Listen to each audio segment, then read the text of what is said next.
Сәлем әлем. Бәлкім сіз РНК түрлері туралы естіп, оларды шатастыруыңыз мүмкін. Сондықтан бүгін біз РНК түрлерін, олардың функциялары мен айрықша сипаттамаларын талдаймыз. Сонымен бастайық.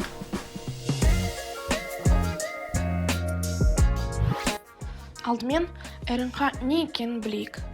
Рибонуклеин қышқылы ДНК кодталған генетикалық ақпаратты ақуыздарға айналдыруға көмектесетін маңызды биологиялық макромолекула. РНК-ны ДНК-да болатын дезоксирибоза емес, рибоза құрайды. ДНК-ны аденин, гуанин, цитозин және тимин нуклеотидтер құрайды. Алайда ДНК-дағы тимин РНК-дағы урацилмен ауыстырылады. Урацил мен тиминнің құрылымы бірдей, тек урацилде 5 сызығы метил тобы жоқ. Генетикалық ақпаратты ДНК ақуыздарға аудару үшін анықталған РНК-ның 3 түрі бар. Біріншісі ақпаратты РНК. Генетикалық ақпаратты тасымалдайды. Екіншісі тасымалдаушы РНК. Ақпараттық РНК мен ақуыздар арасындағы физикалық байланыс қызметін атқарады. Және ең соңғысы рибосомалық РНК. Ақуыз синтезі үшін рибосомаларда болатын РНК түрі. Оларды бөлек талдап көрейік. Ақпараттық РНК. Ақпараттық РНК немесе матрицалық РНК ақуыз өндіру үшін синтезделген бірінші РНК түрі. Ол ДНК-дан ақуыз синтезінің ақпаратын, яғни нұсқауын рибосомаларға жібереді. Сол себептен ақпараттық РНК деп аталады. Ол жалпы РНК мөлшерлерінің 2-5% құрайды. Олар әдетте жасуша цитоплазмасының ішіндегі ядролық мембранаға жақын орналасқан. Ал оның құрылымын айта кетсек, ол әрқашан аденин, урацил, цитозин және гуанин негіздерінің бір тізбекті болады. Кейбір бұрауларға қарамастан негіздер жұптаспайды, өйткені ол амино қышқылдарын кодтау үлгісі ретінде жұмыс істейді. Жұптасу оның мотивін өзгертеді.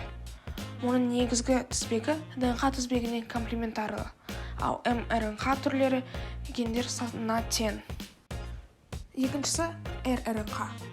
Рибосомалық РНК ақуыздар жиынтығымен байланысып рибосомаларды құрайды.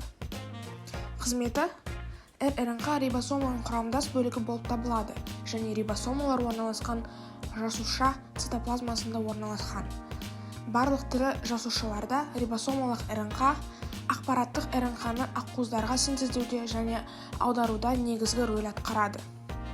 Рибосомалық РНК негізінен жасушалық РНК-дан тұрады және барлық тірі организмдердің жасушаларында ең басым РНК болып табылады. Бұл жасушадағы жалпы РНК мөлшерінің 80% құрайды. Ол ақпараттық РНК молекуласы бойымен қозғалады. Амино қышқылдарын полипептидік тізбекке байланыстырады. Трансляция тиімділігі ақпараттық РНК мен жалғыз амино ацил ТРНК-ның жасушадағы ең көп таралған РНК. Ақуыз кешені рибосомамен байланыстыру арқылы айтарлықтай жақсарады. Рибосомалық РНК-ның құрылымын айта кетсек, ол спиральды аймақтарды құрайтын кейбір оралған, бұралған бөліктері бар жіптен тұрады.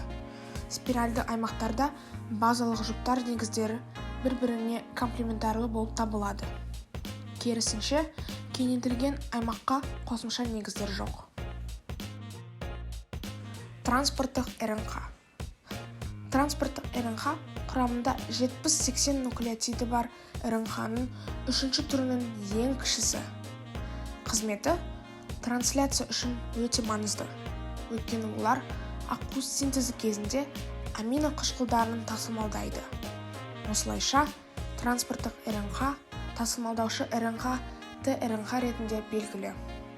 Тасымалдаушы РНК ағзаға қажетті ақуызды немесе амино қышқылдарын таңдауға жауап береді. Бұл өз кезегінде рибосомаларға көмектеседі. Ол әр амин қышқылының ұштарына орналасқан. Мұны еритін РНК деп атайды, және ол хабаршы РНК мен амин қышқыл арасында байланыс түзейді. Транспорттық РНК құрылымының бірнеше модельдері ұсынылғанымен, биде жапырағының құрылымы кең таралған. Осымен РНК және олардың түрлері туралы сабағымызды аяқтаймын. Енді сіз оларды қалай ажыратуға болатынын білесіз. Видео пайдалы болды деп үміттенемін. Лүпіл басып пікіріңізді қалдырсаңыз, нұр үстіне нұр болар еді. келесі кездескенше сау болыңыздар.